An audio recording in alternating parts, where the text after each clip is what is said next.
Coach, Peyton Barber, numbers aside, what did he show you yesterday? Because after the game, he said to me, it just felt better and better, like a pitcher who gets going and going in a game, and he loved the repetitions.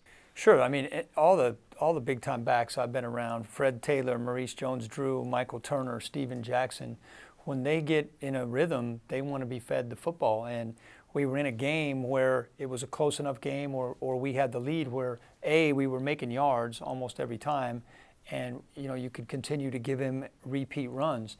I think the best thing Peyton did is make yards after contact. He had some help from the line and the tight ends and the fullbacks and the wideouts, but he rarely got stopped on first contact yesterday.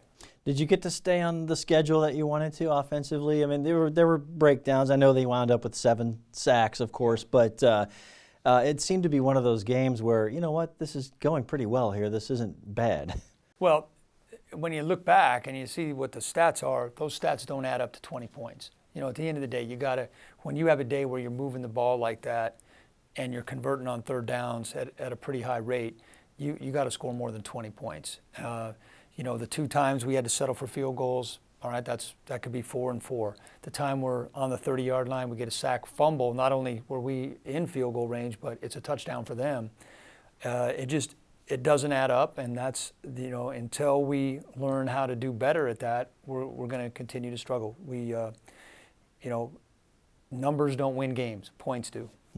Jameis Winston, Sunday you said, listen, he played pretty well except for the one obvious play, the fumble. Did you guys dive into that play at all and look at it and get an explanation of what he was trying to do there? Well, yeah, I don't need an explanation. I know what he was trying to do. And, he was in his mind, he's trying to throw the ball away.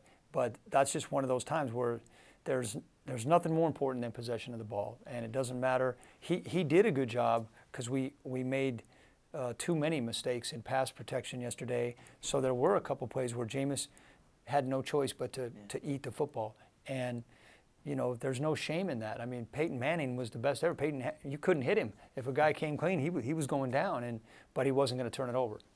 Defensively, just talking to the guys yesterday, this was a group, when you lose the coin flip in overtime, they wanted more than anything to get off the field. It didn't happen. How dejected was this group when you came off that field yesterday? Yeah, very, because they'd played a decent game up to that point, and just right before at the end of the game, they held them to 3 and out. We were right in position in that overtime drive. We had them on 3rd and 5 or 3rd and 6, and they ran a pass play. The route broke down. We had it covered, and then what opened the floodgates is he got out of the pocket, scrambled for the first down, and then they went to their run game and they got us on a couple zone reads. So, the disappointing thing to me about that is we needed to just bow up and hold them to a field goal, because in overtime, a field goal doesn't end it, and we were going to still get another chance to go down. So to not even get a chance to get our offense out of there the way, because for the most of the game, our defense had done okay. I mean, they give up, our offense gives them 7 points, and then we get a block punt that creates a short field. So, there wasn't many explosive plays. We held them in passing yards. We just didn't do a good enough job fitting the run game there at the end. And finally, loss number 8 is loss number 8.